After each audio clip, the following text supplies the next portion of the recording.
Avatar Meher బాబా key జై. The Joyce path. Heather nodal రాసినటువంటి ఈ పుస్తకాన్ని మనం గత కొన్ని రోజులుగా చదువుకుంటూ ఉన్నాము.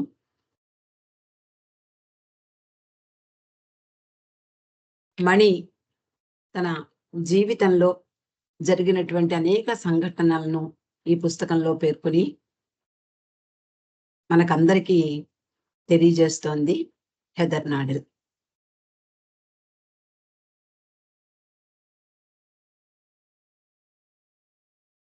నిన్నటి రోజున మనము చదువుకున్నాం. మణి బాబా గురించి, అంటే బాబా యొక్క చివరి సంవత్సరాల్లో, అంటే చివరి దశకంలో బాబా ఏ విధంగా శారీరకంగా బాధలు పడుతున్నారు, వాటిని ఏ విధంగా కప్పిపుచ్చుతున్నారు, ఈ విషయాలన్నీ కూడా వివరిస్తూ ఉంది. మణి అంటోంది, ప్రియతమ బాబా అంత గొప్పగా ఆరోగ్యంగా తేజస్సుతో ఆ డాక్టర్కి మాకు కూడా కనిపించారు. అయితే మేము ఆయనను ఎప్పుడూ అలా చూస్తామని చెప్పలేం. ఆయన తన దగ్గరకు పిలిచిన వారు వచ్చినప్పుడు ఆయన పూర్తి ఆరోగ్యంగా తేజో విలసితునిగా మారిపోతూ ఉంటారు. ఆయనను ఎల్లవేళలా చూసే మాకు తరచుగా ఆయన తన నీడను తగ్గించుకుని కనిపిస్తూ ఉంటారు. ఆయన మానవత్వాన్ని మేము చూస్తూ ఉంటాం. బాబా ఇటీవల, అంటే ఆ సమయంలో మెహరాజాదులో ఒక ప్రకటన చేశారట. బాబా ఏం చెప్పారు అంటే, నేను దైవాన్ని మానవుడను కూడా. నాతో నివసించేవారు, అంటే మండలి వారు, నా దైవీ తత్వాన్ని కంటే మానవతనే ఎక్కువగా అనుభూతి పొందుతారు. నా వద్దకు వచ్చి కొంచెం సమయం గడిపి వెళ్ళే నా ప్రేమికులు నా దైవీ తత్వాన్ని ఎక్కువగా అనుభూతి పొందుతూ ఉంటారు. నా సన్నిహిత ప్రేమికులందరూ నాతో నివసిస్తున్నా, నాకు దూరంగా ఉన్నా చివరకు నా దైవీ తత్వాన్నే అనుభూతి పొందుతారు అని బాబా ప్రకటించారట. తర్వాతి సంవత్సరాలలో మండలి హాల్లో బాబా ప్రేమికులకు మణి ఆ దైవీ మానవుని బాధలని గురించి చెప్పింది. ఆవిడ అంటోంది, ప్రభువు తన సృష్టిపై గల ప్రేమ కారణంగా అవతరించడము, ఈ ప్రపంచంలోని మానవులందరినీ కూడా బంధ విముక్తులను చేయటానికై ఆయన తనను తాను అనేక విధాలుగా బంధింపజేసుకున్నాడు. అన్నిటికంటే మానవ రూపాన్ని పొందడమే అతిపెద్ద బంధం. నిజానికి ఈ విశ్వమంతా వ్యాపించి ఉన్నటువంటి భగవంతుడు ఒక చిన్న, ఒక 5-6 అడుగులు ఎత్తు, అలాగే కొంచెం లావు, ఒక అలాంటి ఒక చిన్న శరీరంలో జొరబడి మానవ రూపాన్ని ధరించడం అనేది చాలా కష్టం. కానీ భగవంతుడు తన విశ్వం పట్ల ప్రేమ కారణంగానే అవతరించడము జరుగుతుంది. ఈ మానవుల కోసం బాధలు పడడము తప్పనిసరి అవుతుంది ప్రతి అవతారంలోనూ. అందువలన మణి అంటోంది, అన్నిటికంటా పెద్ద త్యాగం ఏమిటి అంటే ఆయన ఈ భూమి మీదకు దిగి రావడమే. ఒక చిన్న మానవ రూపాన్ని ధరించి తన యొక్క విశ్వాత్మకమైనటువంటి ఆ రూపాన్నంతటినీ అందులో ఇమిడ్చి మన ముందు ప్రత్యక్షం అవడమే అతిపెద్ద త్యాగం. తర్వాత ఇన్ని సంవత్సరాలు మౌనం వహించడం కూడా ఒక పెద్ద త్యాగమే అంటుంది మణి. మౌనం వహించి ఆయన ఖాళీగా కూర్చోలేదు. మౌనం వహించి అందరికీ దూరంగా ఉండలేదు. ఎక్కడో ఒక ఏకాంత ప్రదేశంలో కూడా ఉండలేదు ఆయన.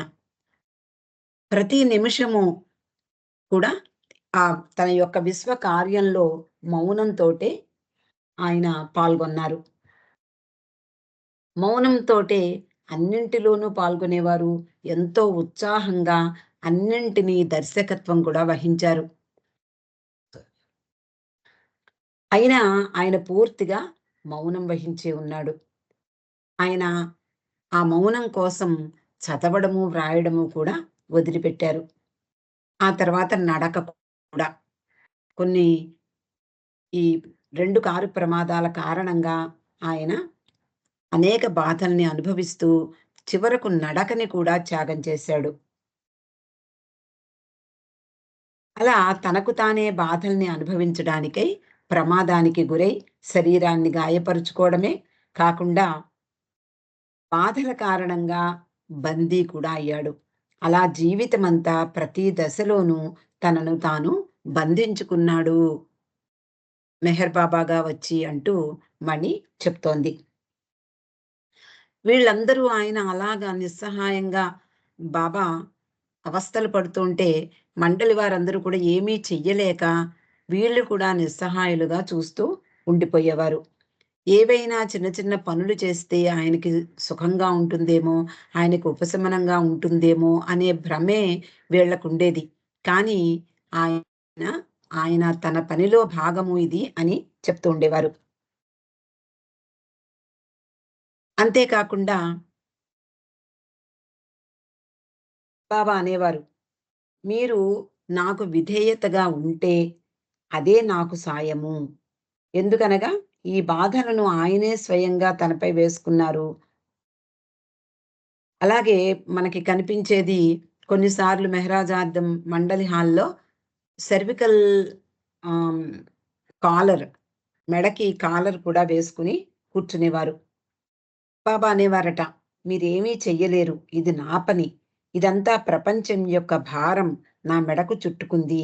ఆ నిస్సహాయతే మాకు బాధ కలిగించేది" అంటూ మణి చెప్తూ ఉండేది. బాబా అంత నిస్సహాయులుగా ఉండడం అనేది వాళ్ళకి జీర్ణించుకోలేకపోయేవారు మండలివారు. కాబట్టి వాళ్ళకి ఎంతో బాధగా ఉండేది. ఏం చెయ్యలేక వాళ్ళు చూస్తూ ఉండిపోయేవారు.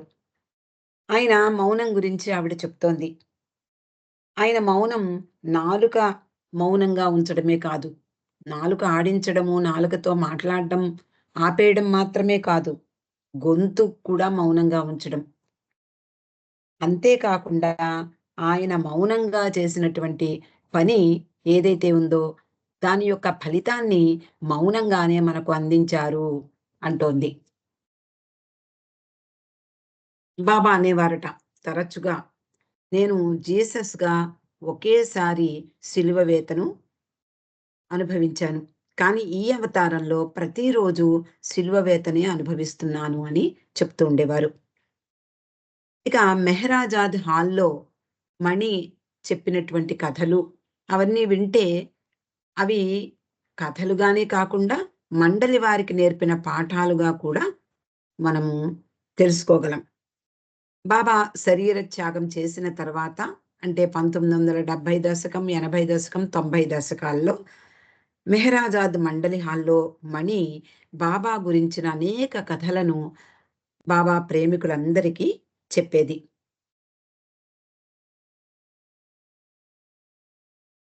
బాబా చివరి 12 సంవత్సరాలు బాధల్ని అనుభవిస్తున్నప్పటికీ సంపూర్ణంగా ఆయనలో హాస్యం తొణికిసలాడేది. అలాంటి హాస్య సంఘటనలు, అలాగే జనరల్‌గా జరిగేటటువంటి చిన్న చిన్న విశేషాలు ఇవన్నీ కూడా వాళ్ళకి లోతైన పాఠాలు నేర్పాయా అనిపిస్తూ ఉంటుంది. ఆ కథలు విన్న వాళ్ళకి. మండలి హాల్‌లో మణి తనకి అంటే తనకి వచ్చినటువంటి జ్ఞాపకాల గురించి చెప్తూ ఉండేది.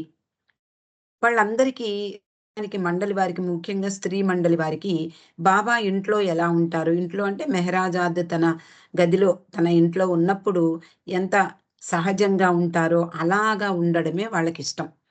ఇప్పుడు దర్శన కార్యక్రమాలకు వచ్చినప్పుడు బాబా కొన్ని ఆహార్యం అంటే ఒక సూట్ వేసుకోవడము, లేకపోతే ఒక కోట్ వేసుకోవడము, సాద్రా మీద కోట్ వేసుకోవడము, కొన్ని సందర్భాలలో పైజమా, అలాగే లాల్చీ వేసుకోవడము, ఇలా కొన్ని కొన్ని సార్లు ఆయన దుస్తులు మార్చుకునేవారు. అలాగే పై దేశాలకు వెళ్ళినప్పుడు పూర్తిగా యూరోపియన్ స్టైల్‌లో హ్యాట్ కూడా పెట్టుకొని ఉండేవారు. సూటు, బూటు కూడా వేసుకునేవారు.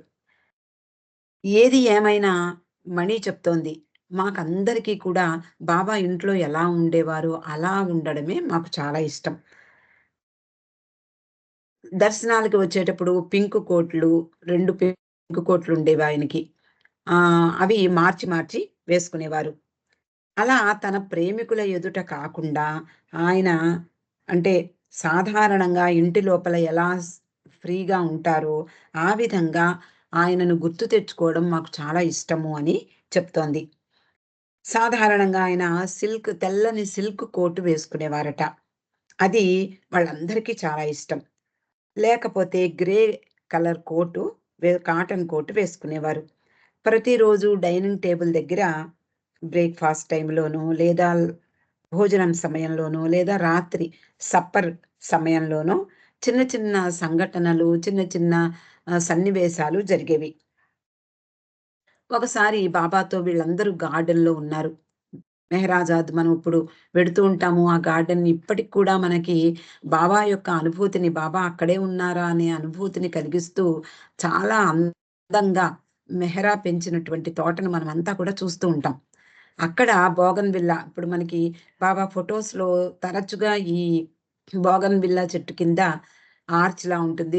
చెట్టు కింద బాబా కూర్చుని, అలాగే మణితోటి, మెహరా తోటి, అలాగే మిగిలిన స్త్రీ మండలి వారితో తీయించుకున్న ఫోటోలు మనం చూస్తూ ఉంటాం. అలా ఒకసారి గార్డెన్‌లో ఉన్నప్పుడు మణి మొదలగు వాళ్ళందరూ కూడా, "బాబా ఒక్కసారి ఫోటో తీయించుకుందాం బాబా, ఫోటో తీయించుకోవడానికి అనుమతి ఇవ్వండి బాబా" అంటూ ప్రాధేయపడేవారు. అలాగే బోగన్‌విల్లా చెట్టు ఎంత బాగుందో చూడండి. ఎంత విరబూసి ఉందో, ఎంత బాగుంటుందో ఇక్కడ మనం ఫోటో తీసుకుంటే అనేవారు. అలాగే కొంతమంది అక్కడ దూరంగా సన్‌ఫ్లవర్ చెట్లుండేవి. ఆ సన్‌ఫ్లవర్ అంటే సూర్యకాంతి చెట్లు. అవి పచ్చగా పూలు వికసించి ఉంటాయి.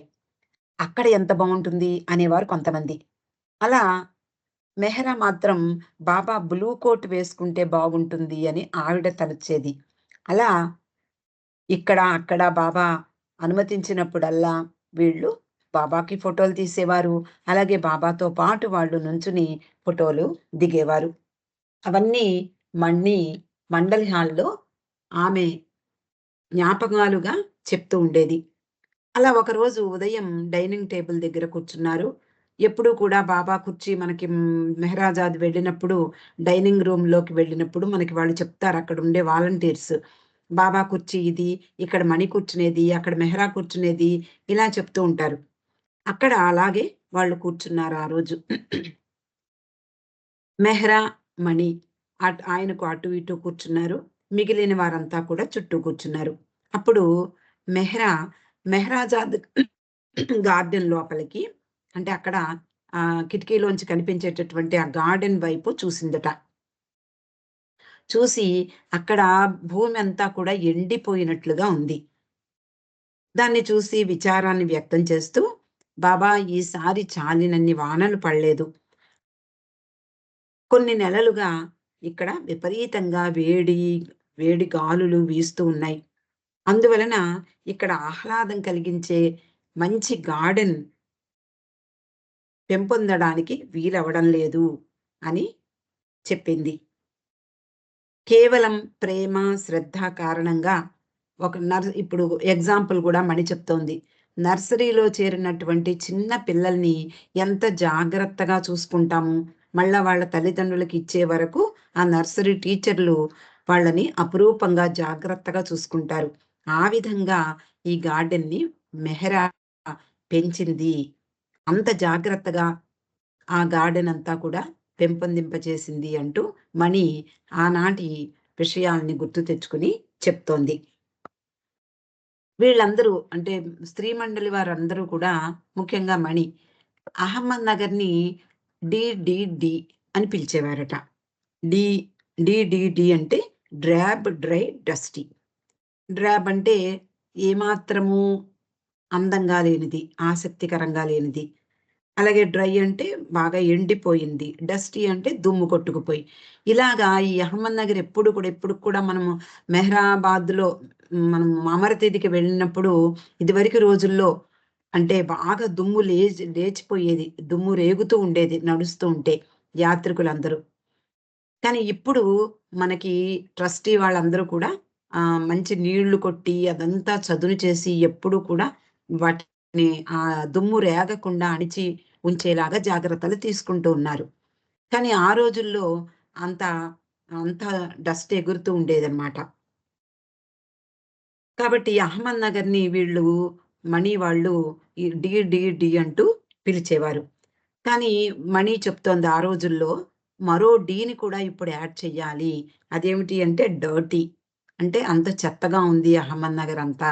కాబట్టి 3 డీలు కాదు 4 డీలతో పిలవాలి అహ్మద్‌నగర్‌ని అని సరదాగా చెప్తోంది బాబా ప్రేమికులకు. మణి అంటోంది. మేమంతా కూడా బాబాతో ఎన్నో ప్రదేశాల్ని తిరిగాం. భారతదేశం అంతా కూడా బ్లూ బస్‌లో అలాగే ఇతర వాహనాల్లో ప్రయాణించాం. మనకందరికీ తెలుసు ఎలా వాళ్ళందరూ ప్రయాణం చేశారో. బ్లూ బస్‌లో ఒక 20, 24 మంది ఎక్కే బ్లూ బస్‌లో 30, 34 మంది వాళ్ళ యొక్క మూటలతోటి, బస్తాలతోటి, పెంపుడు జంతువులతోటి ఎక్కి కూర్చునేవారు. అలాగే ఆహ్, ఏమాత్రము సౌకర్యం లేకుండా మూడవ తరగతిల్లో కూడా రిజర్వేషన్ లేని మూడవ తరగతిలో కూడా ప్రయాణం చేసేవారు. అలాగే వ్యాన్‌లెక్కేవారు. మనకి తెలుసు నవజీవనంలో బళ్ళు, ఒంటె బళ్ళు, అలాగే ఎద్దు బళ్ళు కూడా ఎక్కి ప్రయాణం చేశారు. ఇలా బాబాతో పాటు స్త్రీ మండలి వారు, అలాగే పురుష మండలి వారు ఎన్నో ప్రదేశాలకు వెళ్లారు. భారతదేశం అంతా కూడా చుట్టి వచ్చారు. ఆ రోజు ఉదయం డైనింగ్ టేబుల్ దగ్గర కూర్చున్నటువంటి బాబాతో మెహ్రా అడిగిందట. ఏమని అంటే, "బాబా, మొత్తం ప్రపంచమంతా కూడా నీదే కదా! అన్ని ప్రదేశాలను వదిలి ఈ అహ్మద్‌నగర్ ప్రాంతాన్నే ఎందుకు ఎంచుకున్నావు?" ఎంత బావుందో చూడండి ఈ ప్రశ్న. "ఎందుకు ఎంచుకున్నావు బాబా? మొత్తం ప్రపంచమంతా కూడా నీదే. ఎన్నో అందమైనటువంటి ప్రదేశాలున్నాయి. అలాంటి వాటినన్నిటిని వదిలిపెట్టేసి అహ్మద్‌నగర్ లాంటి అదే drab, dry, dusty and dirty అని చెప్పుకునేటటువంటి అహ్మద్‌నగర్ ప్రాంతాన్ని ఎందుకు ఎంచుకున్నావు అని మెహ్రా ఎంతో తెలివిగా బాబాని ప్రశ్నించింది. బాబా నిజానికి ఆయన ముఖంలో ఒక గిల్టీనెస్ కనిపించిందట. విచారం కనిపించిందట. నిజమే సుమా నువ్వడిగింది అంటూ బాబా కాసేపు తన గెడ్డాన్ని నిమురుకున్నారట. ఏం చెప్పాలో తెలియనప్పుడు మామూలుగా ఇలాగా ఆహ్, ఎవరికైనా ఉంటుంది. అలాగే బాబా కూడా ఆ రోజు ఆమెకు సమాధానం చెప్పడానికై గెడ్డాన్ని ఒకసారి నిమురుకుని గోక్కుంటూ, "అవును, నేను పొరపాటు చేశాను. నేను ఇదే పొరపాటును జీసస్‌గా ఉన్నప్పుడు కూడా చేశాను. మహమ్మద్‌గా వచ్చినప్పుడు కూడా చేశాను. అలాగే కృష్ణునిగా వచ్చినప్పుడు కూడా చేశాను. ఇప్పుడు కూడా అదే చేశాను" అంటూ తన పొరపాటును ఒప్పేసుకున్నారు. మెహ్రా ఎప్పుడూ కూడా ఈ నిజానికి పచ్చగా ఉండేటటువంటి ఆ ప్రాంతాన్ని, అలాగే పువ్వులు వికసిస్తున్నటువంటి ఆ తోట, ఇలా ఎప్పుడూ కూడా ఆహ్లాదంగా ఉండేటటువంటి పరిసరాలను కోరుకునేది. అందుకనే బాబా మెహరాబాద్‌లో ఏమీ పెరగవు అని అంటే చాలా రోజులు అక్కడే ఉన్నారు. ఆ తర్వాత 40 దశకంలో మెహరాజాద్‌ని ఎన్నుకున్నట్లుగా ప్రకటించి వీళ్ళందరినీ కూడా తీసుకువచ్చి చూపించారు. మెహ్రాకి అలాగే మండలి వాళ్ళందరికీ చాలా నచ్చింది ఈ ప్రదేశం మెహరాజాద్. తర్వాత 40 దశకంలో అక్కడ ఉండడం ప్రారంభించారు. అప్పటి నుండి మెహ్రా ఆ ప్రాంతమంతా కూడా ఆహ్లాదకరంగా ఉండేలాగా తోటను తీర్చిదిద్దింది. అయితే మెహ్రా మళ్ళీ ఊరుకోలేదు బాబాని అలా ఒప్పేసుకున్నాను. ఆయన నా తప్పిదాన్ని ఒప్పేసుకున్నాను అనగానే ఆవిడ ఇంకా ఒప్పుకోకుండా, "మరి వచ్చే అవతారంలో ఏం చేస్తావు?" అని అడిగింది బాబాని.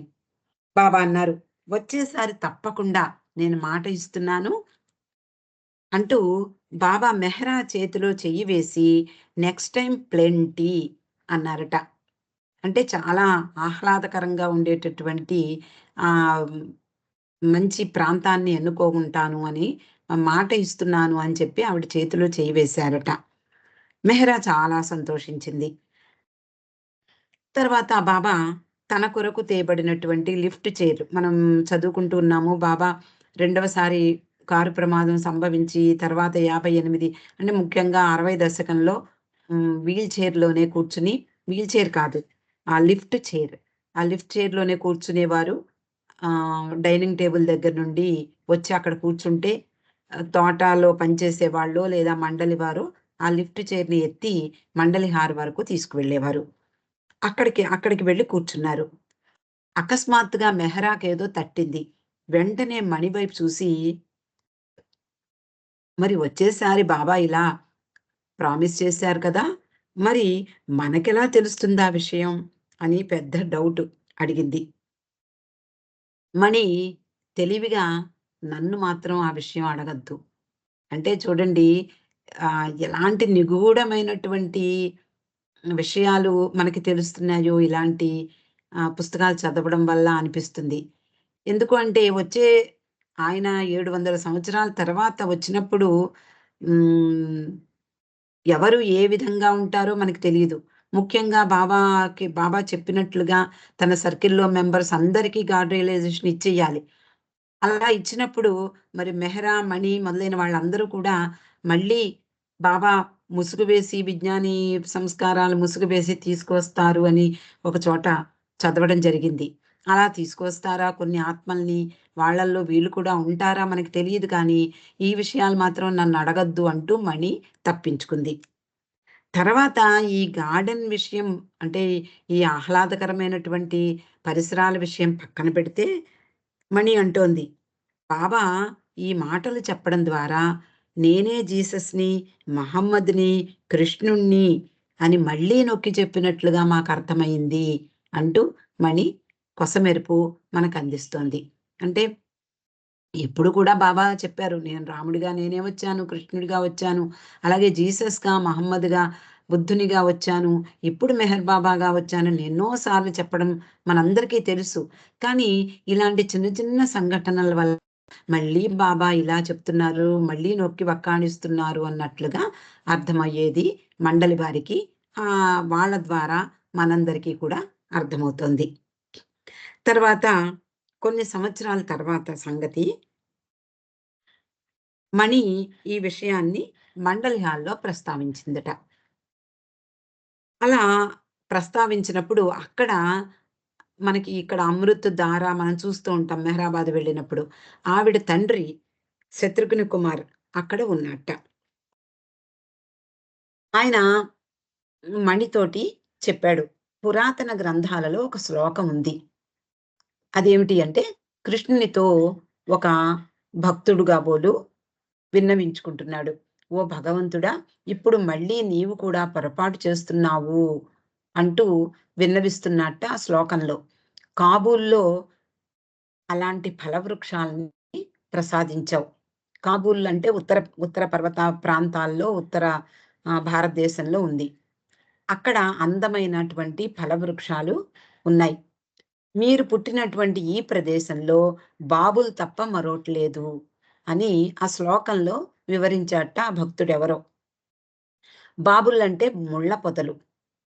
మణి చెప్తోంది, ఇక్కడ మీరు చూసేవి ఇదే ముళ్ళ పొదలే. అంటే ఇప్పుడు మనం చూస్తున్నది అద్భుతమైనటువంటి మెహరాబాద్ ప్రాంతం. మెహరాజాద్ కూడా ఎంతో అందంగా మనకు కనిపిస్తూ ఉంటుంది.